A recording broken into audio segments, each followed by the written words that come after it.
आज हम पढ़ने वाले हैं डिफरेंशिएशन के अंदर ही एक कॉन्सेप्ट विच इज़ स्लोप। इसी स्लोप को हम एक्चुअली रिलेट करेंगे किसके साथ, विद डिफरेंशिएशन। तो सबसे पहली बात हम बात करते हैं यहाँ पर स्ट्रेट लाइन के बारे में। अगर तो कोई भी स्ट्रेट लाइन होती है, उस पर्टिकुलर स्ट्रेट लाइन का एक्स एक्सिस से जो भी एंगल बन रहा होता है, उस पर्टिकुलर एंगल का tan अगर हम निकाल देते हैं तो वही बेसिकली क्या कहलाता है, हमारे पास स्लोप कहलाता है। लाइक मैंने y एंड x बनाया और एक स्ट्रेट लाइन बना दी। जब भी स्ट्रेट लाइन बनाए तो कम्प्लीटली एक्सटेंड कर लें इसको आगे पीछे तक। एक्सटेंड करने के बाद इस पॉजिटिव एक्स एक्सिस से आप जाइए एंटी क्लॉकवाइज सेंस में एक एंगल विच इज़ थीटा। तो मान लीजिए स्लोप का ये पॉइंट 1 है जहाँ पे मैंने ऐसा लिया। मान लीजिए इसी पर्टिकुलर स्ट्रेट लाइन पर मैं एक लाइन और बना देता हूँ, ये डॉटेड लाइन भी बेसिकली एक्स एक्सिस ही है। इसका एंगल अभी भी आप इस पॉइंट 2 पर स्ट्रेट लाइन को अगर सोचते हैं तो एक्स एक्सिस से एंगल पॉइंट 1 पर भी ये स्ट्रेट लाइन थीटा एंगल बना रही है, और यही स्ट्रेट लाइन पॉइंट 2 पर भी एंगल कितना बना रही है, थीटा। इसका मतलब ये है कि अगर मैं स्लोप की बात करता हूँ at point 1 as well as point 2, तो स्लोप हमें सेम ही मिल रही है, and that slope is equal to tan theta. तो जो स्लोप की वैल्यू है वो हमारे पास किसके बराबर ही आने वाली है, tan थीटा के बराबर आने वाली है। इसका मतलब क्या हुआ, स्लोप किसी भी स्ट्रेट लाइन के लिए पॉजिटिव एक्स एक्सिस से एंटी क्लॉकवाइज सेंस में जो एंगल बनता है उसका tan होती है, लेकिन स्ट्रेट लाइन के सभी पॉइंट्स पर स्लोप कैसी मिलती है, ऑलवेज सेम। तो सबसे पहली बात हम यही लिखेंगे, इस ग्राफ को आप बना लें और एक लाइन लिख देंगे हम लोग कि like slope is same at different points on a straight line. किसी पर्टिकुलर स्ट्रेट लाइन के अलग अलग पॉइंट्स पर जो स्लोप होती है वो कैसी रहती है, सेम ही रहती है at different points on a straight line. ये वाली बात अच्छे से ध्यान रखें। तो अलग अलग पॉइंट्स पर जो स्लोप है वो सेम मिलती है किसी स्ट्रेट लाइन के लिए, ये वाली बात आपको याद रखनी है। तो स्ट्रेट लाइन है या कोई भी एक तरह की लाइन अगर बना दी तो स्लोप का मीनिंग आपके सामने है, और आपको पता होना चाहिए कि किसी गिवन स्ट्रेट लाइन की स्लोप अलग अलग पॉइंट्स पे सेम होती है। अगर मैं स्ट्रेट लाइन बदल दूंगा तो उसकी स्लोप भी बदल चुकी होगी, जो भी उसकी स्लोप होगी अलग अलग पॉइंट्स पे उसकी वैल्यू कैसी रही होगी, सेम रही होगी। ठीक है, तो ये अपना फर्स्ट केस हो गया। अब आगे बढ़ते हैं, नेक्स्ट हम पढ़ते हैं अबाउट एनी जनरल कर्व। तो मान लीजिए सेकंड यहाँ पर हम पढ़ते हैं अबाउट एनी कर्व। मान लीजिए किसी कर्व के बारे में बात करते हैं। अगर कोई कर्व है मान लीजिए हमारे पास, लेट्स से मैं ऐसा बना देता हूँ कि लाइक एक एक्स एक्सिस और एक वाई एक्सिस। इस एक्स और वाई एक्सिस के साथ में एक कर्व अगर बना दिया जाए, ये मान लीजिए कर्व बनाया। इस कर्व का मीनिंग ये हो गया कि अलग अलग पॉइंट्स पर यहाँ पर हमें स्लोप चेक करनी है किसी कर्व के लिए, तो उसका क्या मीनिंग होगा। तो उसके लिए आपको ज़्यादा कुछ नहीं करना है, आपको बस देखना है। जैसे मैं आपको बता देता हूँ कि लाइक एक पॉइंट लीजिए आप, लेट्स सपोज ये वाला पॉइंट लीजिए। इस पॉइंट पे स्लोप का मतलब क्या करना है कि इस पॉइंट पे आपको खींचनी है एक टेंजेंट। टेंजेंट तो आप बना ही लेंगे अप्रॉक्सीमेटली एक लाइन जो कि टच करते हुए निकले, तो ये पॉइंट 1 पर बनने वाली होगी ये टेंजेंट। ठीक है, इसी तरीके से यहाँ पर अगर आप देखते हैं कोई और पॉइंट, थोड़ा सा आगे बढ़ते हैं और थोड़ा सा आगे बढ़ने पे ये पॉइंट मैंने कलर चेंज कर दिया है और ये अपने पास टेंजेंट पॉइंट 2 पे ये है। तो आप देख सकते हैं इन दोनों पॉइंट्स पर ही अगर आप एंगल की बात करें, लाइक मैं एक पॉजिटिव एक्स एक्सिस यहाँ पे डॉटेड लाइन से दिखाता हूँ अगर, तो आप देखेंगे ये वाला जो एंगल आपको दिख रहा है, this angle is let's say theta 1। और अगर मैं यहाँ पर एक पॉजिटिव एक्स एक्सिस मान लीजिए ये एक्सटेंड करता हूँ, एक सेकेंड आप इसमें कलर थोड़ा सा चेंज कर लेते हैं। तो लेट्स से कि यहाँ पर अगर आपको इस पर्टिकुलर स्ट्रेट लाइन की ही बात करूँ मैं, that is first straight line. तो इस स्ट्रेट लाइन के लिए अगर मैं थोड़ा सा और एक्सटेंड कर लेता है इसको, तो ये अपने पास पॉइंट 1 के लिए बनने वाली स्लोप है। इसका पॉजिटिव एक्स एक्सिस से एंगल डायरेक्टली देख सकते हैं, दिस एंगल इज़ थीटा 1। तो ये अपना एंगल थीटा 1, तो स्लोप आ जाएगी tan थीटा 1। फिर अगर मान लीजिए मैं यहाँ पर सेकंड वाली लाइन की बात करता हूँ, मतलब सेकंड वाले पॉइंट पे मैंने जो टेंजेंट ड्रॉ करी है उसकी अगर मैं बात करूँ, थोड़ा एक्सटेंड कर लेते हैं इसको। तो एक्सटेंड करने पर लगभग मान लीजिए ये एक स्ट्रेट लाइन हमें देखने को मिल रही थी, ये मान लीजिए कुछ ये ऐसा कोई एक स्ट्रेट लाइन। इसका अगर मैं हॉरिजॉन्टल एक्सिस से अगर एंगल देखता हूँ, तो आप मान लीजिए ये अपनी एक्स एक्सिस जैसे मान लो इसको, आप यहाँ से अगर आप एंगल देखते हो तो कुछ ये वाला एंगल आपको देखने को मिलेगा। तो ये वाला जो एंगल है इसको मैं थीटा 2 बोल देता हूँ। आई होप आपको एक क्लैरिटी आ जाएगी कि दोनों जो एंगल दिख रहे हैं ना आपको, थीटा 1 थीटा 2, वो सेम नहीं है। वो कैसे हैं यहाँ पर, डिफरेंट है। ये जो लाइन मैंने बनाई है राइट साइड, इसको मैं एक्स बोल सकता हूँ। तो आप देख सकते हैं कि slope eight point 1 and point 2 is different. Like slope अगर पॉइंट 1 पे बताऊँगा तो वो tan थीटा 1 आ रही है, और स्लोप अगर पॉइंट 2 पे बताऊँगा तो वो आ रही है मेरे पास tan थीटा 2। तो ये tan थीटा 1 है, और स्लोप अगर पॉइंट 2 पे बताएंगे तो वो हो जाएगी आपके पास tan ऑफ थीटा 2। तो आप बताइए ज़रा कौन सी स्लोप ज़्यादा है या कम है।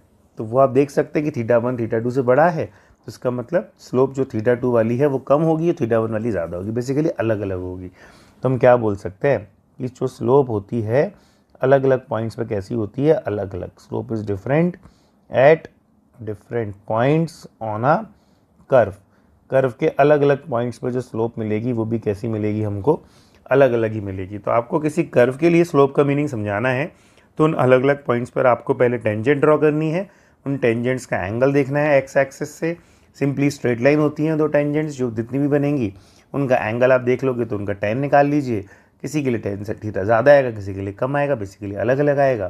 तो किसी एक कर्व पर अलग अलग पॉइंट्स पर स्लोप देखें तो वो कैसी मिलती है, हमें अलग अलग मिलती है। तो ये बेसिकली हम समझना चाहते हैं दो बातें कि स्ट्रेट लाइन के लिए तो स्लोप सभी पॉइंट्स पे उस स्ट्रेट लाइन की सेम रहती है, बट किसी कर्व के लिए अलग अलग पॉइंट्स पे जो स्लोप की वैल्यू है वो हमको कैसी मिलने वाली होती है, अलग अलग मिलने वाली होती है। तो एक ये वाली चीज़ें जो है आपको अच्छे से याद रखनी है। तो ये अपने पास बेसिकली स्लोप का एक कॉन्सेप्ट क्रिएट हो गया। तो जो भी एंगल गिवन होगा उसी हिसाब से आंसर आ जाएगा। अगर एंगल थीटा एक्यूट आ रहा है तो दोनों जितनी भी स्लोप है वो पॉजिटिव मिल जाएंगी, अगर थीटा ऑब्ट्यूज आ रहा है तो स्लोप आपको नेगेटिव मिल जाएगी। तो स्लोप तो क्या भी हो सकती है, पॉजिटिव भी और नेगेटिव भी। सिंपली आपको बस ये देखना है कि उसका एंगल जो भी बन रहा है वो एक्यूट बन रहा है या फिर ऑब्ट्यूज बन रहा है, उस बेसिस पर आप स्लोप का जो आइडिया निकाल सकते हैं। इसके बाद हम बेसिकली स्लोप इसलिए पढ़ते हैं क्योंकि हमें यहाँ पर डिफरेंशिएशन का ग्राफिकल मीनिंग पढ़ना होता है। तो मैं नेक्स्ट यहाँ पर लिख देता हूँ ग्राफिकल मीनिंग ऑफ डिफरेंशिएशन। तो जो डिफरेंशिएशन है उसका ग्राफिकल मीनिंग एक्चुअली किससे रिलेटेड ही है, ये स्लोप से ही रिलेटेड है। डिफरेंशिएशन का ग्राफिकल मीनिंग का मतलब ही यही हो गया कि मतलब अगर मैं आपसे बोलता हूँ एग्जाम्पल लेकर कि लेट से y is equals to 2x कोई ग्राफ है, तो मैं आपको dy/dx डिफरेंशिएशन करके दूंगा तो 2 मिलेगा आपको। किसी y बराबर 2x को मैं आपको बोलूँ प्लॉट करिए तो एक स्ट्रेट लाइन मिलेगी। अगर आप स्ट्रेट लाइन में x की वैल्यू 0 पर देखें तो y की वैल्यू 0 है, x की वैल्यू 2 पर देखें तो y की वैल्यू 4 है। तो आप एंगल अगर देखें थीटा, इसका tan निकालें तो वो 4/2 कितना आ गया है, 2। तो आप देख सकते हैं tan थीटा मतलब स्लोप भी 2 आ रहा है और dy/dx भी 2 आ रहा है। इससे हम इसका ग्राफिकल मीनिंग क्या लिखते हैं कि जो डिफरेंशिएशन है वो बेसिकली क्या बताता है, यहाँ पे स्लोप को बताता है। तो इसलिए आपको सबसे पहली बात यही ध्यान रखनी है कि जो डिफरेंशिएशन है इट इज़ बेसिकली स्लोप, या slope is basically equal to differentiation. तो किसी भी ग्राफ के किसी पॉइंट पर जो स्लोप होती है वो उसी पॉइंट पर वहाँ पे जो ग्राफ फंक्शन होता है उसके डिफरेंशिएशन के बराबर होता है। तो ये अच्छे से याद रखना है कि जो स्लोप होता है वो किसके बराबर ही आने वाला होगा, डिफरेंशिएशन के। और अगर ऐसा है, इसको आप ऐसे रिलेट कर लीजिए कि एग्जाम्पल से कि मान लीजिए मैं आपको बोलता कि मान लो कोई कर्व है yx।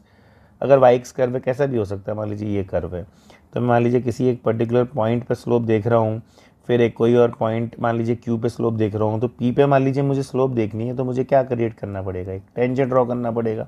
जो भी टेंजेंट बनाओगे आप इस पर्टिकुलर पॉइंट P के ऊपर, उसका कोई ना कोई तो एंगल बन रहा होगा। तो आपको ये समझना है कि जो स्लोप है इस पर्टिकुलर पॉइंट P पर वो बेसिकली डिफरेंशिएशन है, दैट इज dy/dx, क्योंकि y किसका फंक्शन है, x का, और कौन से पॉइंट पे निकालोगे, Q P पे। अगर यही कोई दूसरा पॉइंट होता मान लीजिए Q, उस पर अगर आपको स्लोप डिफाइन करनी होती तो स्लोप एट पॉइंट Q कितना लिखते हैं आप, dy/dx एट पॉइंट Q। तो आपको ध्यान रखना है कि अलग अलग पॉइंट पे स्लोप अलग अलग हो सकती है कर्व की, तो जो भी स्लोप होगी वो बेसिकली डिफरेंशिएशन ही होगी। बट क्योंकि ये कर्व yx है तो ये स्लोप का फॉर्मूला भी क्या हो जाएगा, dy/dx। तो इसको लिख लीजिए कि जो स्लोप है वो बेसिकली किसके बराबर आने वाला है, dy/dx के बराबर आने वाला है। इसी स्लोप dy/dx में अगर मैं मान लीजिए फंक्शन बदल दूँ, इसको नोट कर लीजिए पहले, इसमें मैं अगर फंक्शन थोड़ा चेंज करता हूँ तो फिर देखते हैं क्या हो सकता होगा आंसर।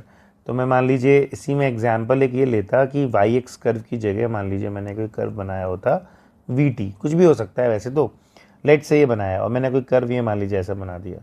तो इस कर्व के ऊपर अलग अलग पॉइंट पर स्लोप की वैल्यू आपको कैसी मिलेगी, अलग अलग। तो मान लीजिए एक पॉइंट ले लिया मैंने P, इस पर मैंने टेंजेंट ड्रॉ करी तो slope eight point P graphically किसके बराबर होगा, डिफरेंशिएशन, और डिफरेंशिएशन यहाँ पे आप क्या लिखोगे, dv/dt, और कौन से पॉइंट पे निकाल रहे हो, P पर। अगर एक दूसरा पॉइंट आपने ले लिया, मान लीजिए वो पॉइंट है मान लो Q, तो दूसरा पॉइंट मान लीजिए मैंने यहाँ लिया, दैट इज़ Q। इस पॉइंट पे अगर स्लोप निकालनी है तो स्लोप एट पॉइंट Q कितना हो जाएगा, dv/dt एट पॉइंट Q। मतलब अलग अलग पॉइंट्स पे आप अलग अलग डिफरेंशिएशन की वैल्यू दे सकते हो। लाइक yx कर्व हो गया तो dy/dx, vt कर्व हो गया तो dv/dt, xt हो गया तो dx/dt, जो भी है वो इसी हिसाब से आप वहाँ पर स्लोप उनकी निकाल सकते हैं। तो ये एक बात आपको सीखनी है कि कैसे हम लोग स्लोप वगैरह को डिफाइन वगैरह करेंगे और क्या उसके रिजल्ट्स वगैरह देंगे। तो ये अच्छे से याद हो जाना चाहिए, इसको भी नोट कर लीजिए।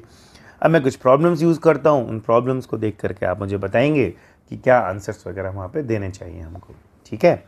नेक्स्ट अब एक क्वेश्चन लेते हैं। लेट से मैंने आपको दिया कोई फंक्शन, सिंपल से ही ले रहे हैं कि लेट से दिया y = 3x² - 2x, और मैंने पूछ लिया कि बताइए find first part slope of this curve at x = 2 and let से x = 3। एक ये पूछ रहा हूँ क्वेश्चन कि स्लोप की वैल्यू बताइए जब x की वैल्यू 2 है और जब x की वैल्यू 3 है। और एक और प्रॉब्लम मान लीजिए यहाँ पर सेकंड पार्ट ऐड कर लेते हैं कि मुझे बताइए x कितना होगा जहाँ पर स्लोप की वैल्यू कैसी रही है, 0, x for which slope is 0, वो x जहाँ पे स्लोप क्या होती हो, 0। ये दो चीज़ें सॉल्व करनी है। तो अगर सॉल्व करें तो फर्स्ट ऑफ ऑल स्लोप की अगर बात करूँ तो स्लोप तो कितना ही आने वाला है, dy/dx। तो dy/dx का फॉर्मूला कितना होता है, 6x। dy/dx डिफरेंशिएट करोगे तो कितना मिल जाएगा, 6x - 2। अब आपको फर्स्ट पार्ट में पूछा गया है एट x की वैल्यू 2 पे आप स्लोप बताइए, तो x की वैल्यू 2 पे कितनी हो जाएगी, स्लोप की वैल्यू आप पुट कर दोगे 2, तो 12 - 2 विल बिकम 12। अगर आपको एट x की वैल्यू पूछा जाए, दूसरा मैंने 3 बोला है, तो स्लोप की वैल्यू ऑब्वियसली अलग आएगी, तो वो कितनी आ जाएगी आपके पास, 18 - 2 दैट बिकम 16। तो एक फर्स्ट पार्ट तो ये हो जाएगा। सेकेंड पार्ट में क्या पूछा है, x बताइए जब स्लोप 0 है, तो स्लोप 0 करना है तो 6x - 2 को उठा के क्या कर दूँ मैं, 0। तो इससे आपको x की वैल्यू मिल जाएगी जब स्लोप 0 है, दैट x विल बिकम 1/3। तो हम बोल सकते हैं कि इस x की वैल्यू पर स्लोप 0 है और इन दोनों x की वैल्यूज़ पर ये स्लोप की वैल्यू है। तो एक क्वेश्चन है, इसको नोट कर लीजिए। इस तरीके से ये वाला प्रॉब्लम भी हम सॉल्व कर पाएंगे। तो आई होप ये समझ गए होंगे आप कि कैसे हम ग्राफिकली इसका मीनिंग समझाते हैं कि डिफरेंशिएशन ही स्लोप होता है, जो ऐसा कर सकते हैं। मैं एक प्रॉब्लम और इसमें यूज़ करवा रहा हूँ, उस प्रॉब्लम के लिए भी आप देखेंगे क्या आंसर करेंगे। तो एक और प्रॉब्लम है लेट से, जिसमें मान लीजिए मैंने आपको उल्टा कर दिया, एक ग्राफ दे दिया आपको। मान लीजिए ग्राफ होता है हमारे पास, एक ग्राफ है ऐसा, दैट इज़ yx कर्व। इस पर्टिकुलर ग्राफ में ये मैंने बनाया, तो ये मान लीजिए मैंने ग्राफ यहाँ पे बनाया होता है ऐसा, और ये कुछ ग्राफ के पॉइंट्स, इसको ऐसे मान लीजिए ड्रॉ कर दिया। यहाँ पर x की वैल्यू 0, दैट से 2 है, ये 4 है, ये 6 है, और ये मान लीजिए y की वैल्यू यहाँ पर 10 है। और मैंने आपसे पूछा find dy/dx at some values of x which are let say 1, 3, 5। In x की वैल्यूज़ पर आपको अगर dy/dx की वैल्यू निकालनी है, तो dy/dx बेसिकली स्लोप ही तो होता है। अब क्या डिफरेंशिएशन करना है, बट इक्वेशन नहीं है लेकिन ग्राफ है, तो हम क्योंकि जानते हैं कि डिफरेंशिएशन का मीनिंग ही क्या होता है हमारे पास, एक तरह से स्लोप ही होता है। बट क्यों ना ग्राफ देख करके स्लोप निकल जाए, क्योंकि स्ट्रेट लाइन ही है। तो अगर मैं 0 से 2 में आपसे पूछूं ग्राफ, तो 0 से 2 में एक स्ट्रेट लाइन ही तो है जो कंटिन्यूसली इंक्रीज हो रही है। मैंने आपसे कब पूछा है, x की वैल्यू 1 पर, तो आप इस पर x की वैल्यू 1 ये यूज़ करें, दिस इज़ x की वैल्यू 1।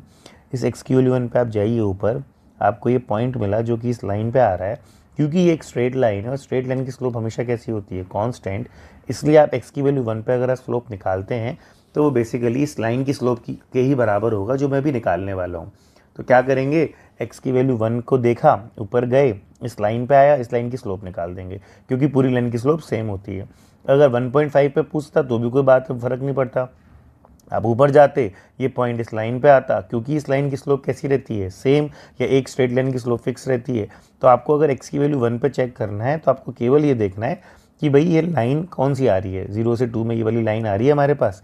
तो आप बस क्या कर दीजिए यहाँ पर कि स्लोप निकाल दीजिए। तो x की वैल्यू 1 पर अगर मैं स्लोप निकालता हूँ तो वो tan थीटा ही हो जाएगा। आप देख सकते हैं ये लाइन एक्यूट एंगल ही बना रहा है और स्लोप में tan थीटा जो होगा यहाँ पर उसकी वैल्यू आप लिख सकते हैं perpendicular upon base that is 10/2 which becomes 5, और जो स्लोप होगा यही बेसिकली क्या हो जाएगा dy/dx। तो मैं ऐसा लिख देता हूँ dy/dx जो होगा यहाँ पे वो बेसिकली स्लोप ही होगा, और जो स्लोप है वो tan थीटा है, और जो tan थीटा आ रहा है वो 10/2 विच इज़ इक्वल टू 5।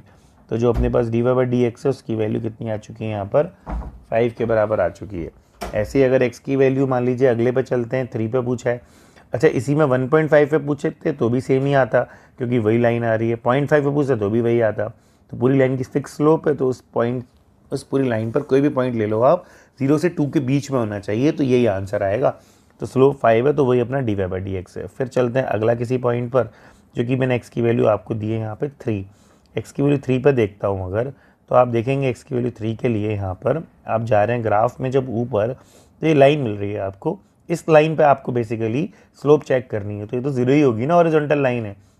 अगर मैं 3 की जगह 3.5 लेता तो भी यही होता, 2.5 लेता तो भी यही होता। इससे क्या क्या मतलब हो गया कि x की वैल्यू 3 लो चाहे 3.5 लो चाहे 2.5 लो, 2 से 4 कुछ भी लो, dy/dx कौन सी लाइन है हॉरिजॉन्टल वाली, और हॉरिजॉन्टल लाइन की स्लोप 0 ही होती है क्योंकि उसका एंगल कितना बना होता है 0। तो ये भी आपको समझ में आना चाहिए कि x की वैल्यू 3 पे ऐसा हो गया। अब एक लास्ट पॉइंट है, x की वैल्यू 3 के बाद x की वैल्यू मैंने ली है 5, तो अगर 5 वाला लेते हैं यहाँ पर, तो 5 वाला पॉइंट कहीं यहाँ पर है, ऊपर गए ये पॉइंट मिला एक लाइन पर, जो लाइन आपको यहाँ पे दिख रही है कुछ ये वाली, ये जो लाइन आपको दिख रही है इसकी स्लोप के लिए एंगल देखें ये वाला, तो ये ऑब्ट्यूज है, मतलब स्लोप मिलेगी नेगेटिव। तो मुझे अगर आंसर देना है x की वैल्यू 5 पर, तो मुझे dy/dx का जो आंसर देना है वो बेसिकली स्लोप होगा, और जो स्लोप अगर मुझे देना है आंसर, तो स्लोप का आंसर होता है परपेंडिकुलर अपॉन बेस, जिसमें परपेंडिकुलर 10 ये बेस 2 है, लेकिन ध्यान रखिए 10/2 में बाहर क्या लगाना पड़ेगा माइनस। रीज़न माइनस का यही है क्योंकि एंगल कैसा आने वाला है ऑब्ट्यूज, तो जो स्लोप है वो क्या आ जाएगी -5। तो आप देख लीजिए x की वैल्यू 5 पर अगर देखें तो ये लाइन है, इस लाइन के लिए अगर आप देखेंगे यहाँ पर ध्यान से देख लीजिए, इस लाइन के लिए अगर आप देखेंगे इस पर्टिकुलर लाइन की स्लोप, तो एंगल जो आएगा वो एक्यूट आएगा, और इस एक्यूट एंगल के बेसिस पर अगर हम देखें तो यहाँ पर ऑब्ट्यूज आएगा तो स्लोप आएगी नेगेटिव। तो x की वैल्यू 5 पे ये पूरी लाइन है, चाहे 4.5 पे लेते चाहे 5.5 पे यही लाइन होती, और एक लाइन की जो स्लोप होती है वो फिक्स होती है जो कि यहाँ पर -5 आएगी। -5 का रीज़न यही है क्योंकि एंगल कैसा आने वाला है ऑब्ट्यूज, बाकी वही परपेंडिकुलर अपॉन बेस कर दीजिए, ये 10 है ये 2 है 10/2, बट आंसर में क्या लगाना है नेगेटिव, तो आंसर हो गया -5। तो ये अच्छे से आप नोट कर लो, ये प्रॉब्लम थी x कर्व, ये बनाना है आपको। dy/dx मैंने x की वैल्यू 135 पर लिखा है, इसको नोट करेंगे पहले, उसके बाद ये सोल्यूशन नोट करेंगे। ये बेसिकली हमारे पास डिफरेंशिएशन के रिजल्ट्स हो गए। किस चीज़ के लिए हमने डिफरेंशिएशन निकाल दिया है, या बेसिकली बता दिया है कि जो भी ग्राफिकल मीनिंग होता है वो स्लोप होता है। स्लोप की अंडरस्टैंडिंग आपको होनी चाहिए क्या है, उसी बेसिस पर हम फिर आगे ये वाले जो आंसर्स हैं वो कर पाए।